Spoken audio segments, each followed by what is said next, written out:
코로나19 오늘 하루만 또 571명이 확진돼서 지금까지 총 2,337명입니다.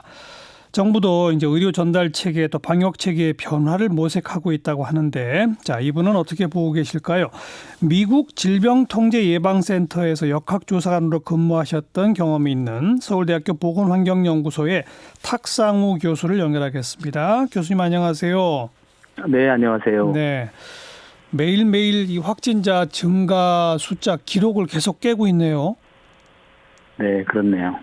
앞으로 당분간 이럴까요? 어떻게 전망하십니까? 전망이 어렵습니까, 아직은? 저도 전망을 할 수 있으면 얼마나 좋겠습니까? 오늘이 정점이니까 내일은 내려갈 것이다라고 말씀드리면 가장 좋을 텐데 예. 아직 알 수 없을 것 같고 며칠 뒤에 다시 여쭤봐 주시면 제가 답을 드릴 수 있을지 모르겠습니다. 아, 예. 이렇게 이제 네, 사실 말씀하세요. 이 감염병이라는 게 대부분 이제 비슷한 형태의 어떤 유행 곡선을 보이거든요. 근데 예. 현재 한국의 상황은 이제 애초에 집단 감염이 일어났던 거고 그 집단 감염의 수준이 사실 예상보다 훨씬 크게 일어났기 때문에 예. 아마 1차 해외 유입에 의한 어떤 그 감염보다는 이 감염에 의한 이제 유행 곡선이 더 크게 나타날 것이고요. 이것이 예. 수그러들 때쯤 되면 다른 지역에서 이제 지역 감염들이 나타나고 있기 때문에 예. 어떻게 보면 이제 좀 완만하게 감소하는 그런 경향이 보이지 않을까 이렇게 예상을 해봅니다. 예. 방금 언급하신 그 집단 감염이 대구 신천지 교회 아니겠습니까? 네, 대구 경북 지역에 있었던 집단 감염을 말씀드립니다. 그렇죠. 근데 그쪽은 지금 검역을 집중적으로 해서 확진자들을 쭉쭉쭉 숫자가 늘어나고 있으니까 요건 며칠 지나면 이제 완료되지 않을까요? 이제 계속 감소가 될 것으로 예상을 하는데 이제 이렇게 감소가 되고 이것이 사실 방역이 없었다고 이제 가정을 하면 네. 다른 또 유행이 일어나는 거죠. 그러면 그렇죠, 이제 그렇죠. 낙타 그 쌍봉처럼 그런 모양의 유행이 나타날 수 있는데 그렇게 나타나지 않을 거라고 이제 기대를 하고 있고요. 예. 그렇기 때문에 이제 완만하게 감소하지 않겠냐 이렇게 말씀을 드린 겁니다. 네. 자, 그래서 원래 이제 이런 감염병이 초기에 발병하기 시작하면 봉쇄 전략을 취하지 않습니까? 네. 그러다가 전파 봉쇄를 말씀하시는 거죠? 예, 전파 봉쇄요. 그러다가 이렇게 환자가 급증하면 완화 전략으로 전환한다고 하는데 그 봉쇄 전략과 완화 전략의 차이를 좀 잘 설명해 주시고 지금 우리는 어떻게 해야 한다고 보시는지요?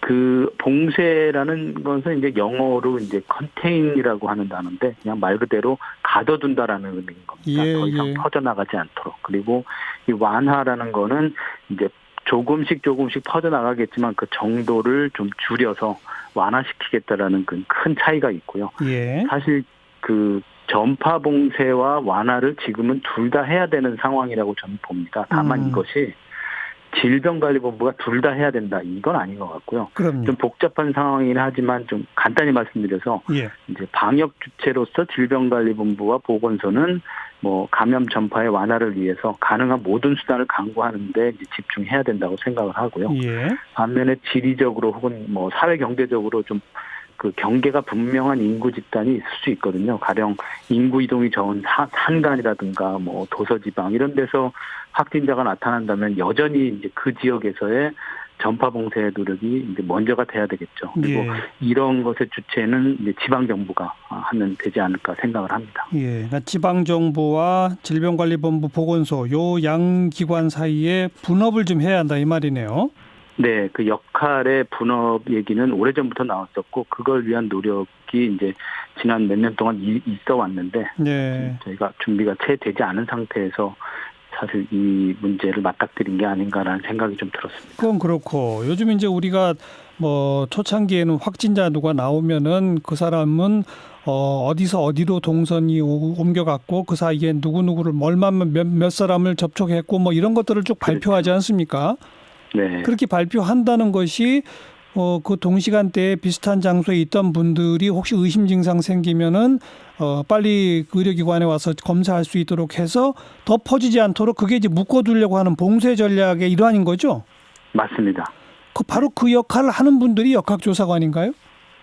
역학조사관은 사실 그 역할도 물론 하지만 예. 역학조사관은 가장 일선에서 가장 많은 정보를 수집하는 사람들이거든요. 예. 그래서 그 어떻게 보면 과학적이지 않을 수 있는 정보들을 다 종합해서 어떻게 예방 대책들을 제안할 것인가 만들 것인가를 고민해야 됩니다. 따라서 동선 파악과 접촉자 관리에만 시간을 쓰게 되면 정작 중요한 그런 데이터 수집, 그러니까 정보를 모아서 과학적으로 분석해서 빠르게 그 내용을 환류해서 좀 더 질병의 전파를 막는 대책을 만들도록 하는 그런 역할들을 해야 되는데 거기까지 지금 못 가고 있는 거죠. 그게 저는 이제 조금 아쉬운 상황이고 그런 의미에서 이제 역학조사관들의 역할이 조금 이제 바뀌고 있는 게 아니냐 저는 그렇게 이해를 하고 있습니다. 그러니까 개별 사안의 동선 파악, 접촉자 관리도 물론 중요하지만 그걸 다 묶어서 정보 분석, 데이터 분석해갖고서 대책을 내야 한다. 맞습니다. 근데 그건 지금 전혀 못 하고 있나요, 우리가? 제가 말씀드릴 때는 좀 상대적인 게 있는데요. 이제 저는 미국 CDC에서 경험을 했기 때문에 사실 현장에 나간 현장 역학조사관들이 그런 정보들을 바탕으로 가장 빠른 이제 과학적 소통을 합니다. 논문이라든가 보고서라든가 이런 것들을 전문 인력과 그 대중들이 이해할 수 있는 언어로 바꿔서 빠르게 이제 환류를 하게 되는데 이러한 역할들이 사실은 그 기관의 신뢰성을 높이는 그런 것이라고 생각이 되고요. 그런 측면에서 이제 질병관리본부도 그런 노력들을 많이 해오고 있었죠. 네. 근데 뭐 지금 우리 역학조사관이 전국에 한 130여 명밖에 없다면서요? 네. 지금 확진 환자가 2,337명인데 감당할 수 있나요? 그러니까 동선 관리만 하면 뭐 청량인들 뭐 충분하겠습니까? 그건 아닌 것 같고요. 사실 뭐 지금 130명이 뭐 맞냐 적냐라고 얘기하는 거는 조금 논점이 좀 잘못되지 않았나라는 생각이 들어요. 저는 역학조사관을 가장 전방에서 지휘를 하는 어떤 장수의 개념으로 이해하는 게 더 가까울 것 같은데 저희가 전쟁을 이기기 위해서 병사가 몇이냐 이걸 따지는 것보단 정말 훌륭한 장수가 몇이냐 이렇게 따지는 게 더 이제 적절한 비유 같아서 그렇게 얘기하면 더 쉽지 않을까 싶은데요. 네.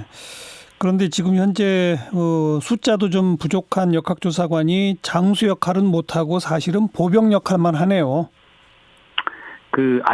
그렇게 이제 비유를 해주시니까 그렇게밖에 말씀드릴 수가 없는데 사실 분명히 역량이 있는 인재들을 지금 질병관리본부나 다른 지자체도 확보하고 있는 건 맞습니다. 다만 이제 지금 역할이 동선이라든가 접촉자 관리 이런 것에 이제 집중하다 보니까 실제 할 수 있는 것들을 못 하고 있기 때문에 보이지가 않는 것이고 그러다 보니까 인원 부족 얘기가 항상 나오지 않나 그렇게 생각을 합니다. 자, 그게 한 측면이 있고 또 우리 교수님께서는 다른 어떤 인터뷰에서 우리 질병관리본부에 대해서 지적하셨는데 대중이 원하는 정보 생산하느라 더 중요한 일을 못한다 이런 표현을 쓰셨어요. 이건 어떤 뜻입니까?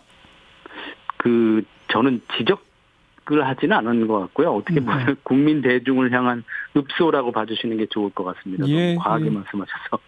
근데 사실 질병관리본부가 앞전에 말씀드린 것처럼 역학조사관들이 수집한 그런 정보들을 바탕으로 이제 다른 과학적인 분석들을 해서 그런 정보들을 환류해야 되는데 가령 예를 들면 지금 감염에 의해서 발생하는 사망이라든가 중증 이런 것들이 실제 위험이 어느 정도인지를 좀 객관적으로 평가해야 되거든요. 그래서 위험도에 대한 객관적 평가가 굉장히 중요한데 왜냐하면 저희들은 비행기가 추락한다라는 사실을 알면서도 타지 않습니까? 다만 그것은 확률이 낮기 때문에 그 이해를 가지고 사람들은 비행기를 타는 거거든요. 물론이죠.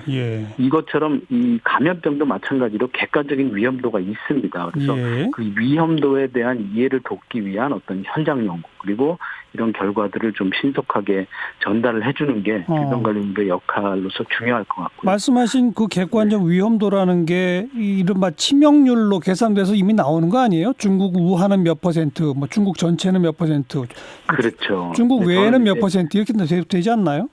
맞습니다. 근데 저는 중국 수치에 대해서 이제 계속 문제 제기를 하고 있는데 중국에서 보고되는 수치는 말씀드린 대로 이게 감시 체계가 없는 상황에서 그냥 그러니까 증상이 있어서 병원을 찾아오는 내지는 검사를 받기 위해 오는 사람들을 대상으로 확진 검사를 하고 그 사람들 중에 이제 중증 그리고 뭐 사망 이러다 보니까 실제 그 감염의 그 증상이 적어서 경증이라고 그러죠. 그런 사람들은 그 감시체계 안에 들어오질 않아요. 그렇겠네요. 그러니까 결국 분모가 작아지니까 그렇죠. 결국 정해진 분자로 그 계산되는 치명률은 높아질 수밖에 없는 거예요. 그건 우리도 마찬가지 아닐까요? 경증이라 뭐 열도 안 나면은 검사 받으러 안 오시게 되고 그러면 그냥 지나가는 분들도 있는 거 아닐까요? 맞습니다. 그래서 저는 사실 그런 감염 가능성들을 가지고 있는 사람들을 어떻게 이제 그 정보로 만들 수 있을 것인가, 감시 체계로 들어오게 할 것인가에 대한 고민을 해야 된다라고 말씀을 드리는 거고요. 그런 측면에서 사실은 이제 저희가 이번 기회에 많이 이제 배우게 되는 그런 기회인 것 같습니다. 그러면 그냥 단순 계산해서 현재 2,337명 확진의 사망자는 13분인데 사실은 이 분모를 더 넓혀야 한다는 얘기고, 그죠?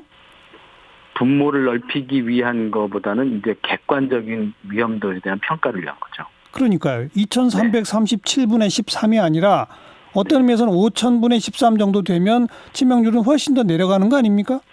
그렇죠. 그러니까 지금 교수님 보시기에 우리나라의 치명률이 코로나19로 인해서 어느 정도라고 추정하세요?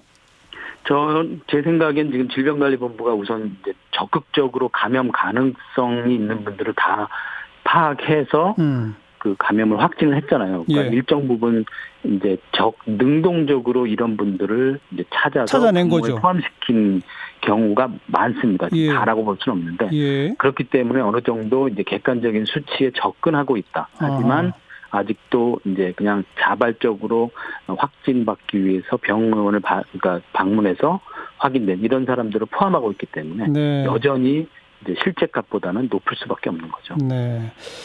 뭐 우리도 이쯤 되면 일본처럼 아주 좀 중증 되시는 분들만 검진하고 치료하고 그런 식으로 바꿔야 되는 거 아닙니까 이제는? 그거는 이제 치료에 관한 얘기고요. 치료보다는 실제 이 상황에 대해서 객관적으로 판단하기 위해서는 어느 정도 감염이 일어나고 있는지, 얼마나 빨리 감염되고 있는지도 판단을 해야 되는 거거든요. 그런 것들이 이제 방역의 모든 영역들에 필요한 정보들인데, 이제 그런 것들을 만드는데 이제 현장 역학조사관들이 이제 역할을 할 수 있고, 뭐 그렇게 말씀드릴 수 있겠네요. 네. 이미 대구에서는 확진됐지만 병상이 없어서 집에 그냥 격리돼서 치료받고 있는 분들이 수백 명 있지 않습니까? 앞으로 전국적으로도 이런 현상이 확대되지 않겠어요? 네, 그렇죠. 가능하다고 봅니다. 그건 불가피한 겁니까? 불가피하다기보다는 이게 사실 이제 쟁점이 되는 것은 자가격리가 믿을 수 있는 거냐. 이제 다른 대중 입장에서 자가격리를 하는데 밖에서 활동하면 어떡하냐. 그러니까요. 그 내지는 이제 그 확진을 받은 사람들도 마찬가지죠. 자가격리하다가 갑자기 사망하면 어떡할 거냐. 이거 위험해지면 어떡하냐. 사실 두 측면이 다 이제 그 일리가 있는 건데 어떻게 보면 이제는 좀 더 시민의식에 더 기대를 해야 하는 그런 상황이 된 것 같고요. 다만 기저질환이 있거나 뭐 취약계층들은 이제 조기 치료가 중요하다고 이제 전문가들이 입을 모으고 있는데 이런 분들을 어떻게 선별할 것이고 그리고 선별해서 어떻게 의료 전달 체계 안에 이제 포함시킬 것인가에 대한 구체적 고민이 이제 있어야 되는 거죠. 알겠습니다. 여기까지 오늘 고맙습니다. 네, 고맙습니다. 서울대학교 보건환경연구소 탁상무 교수였어요.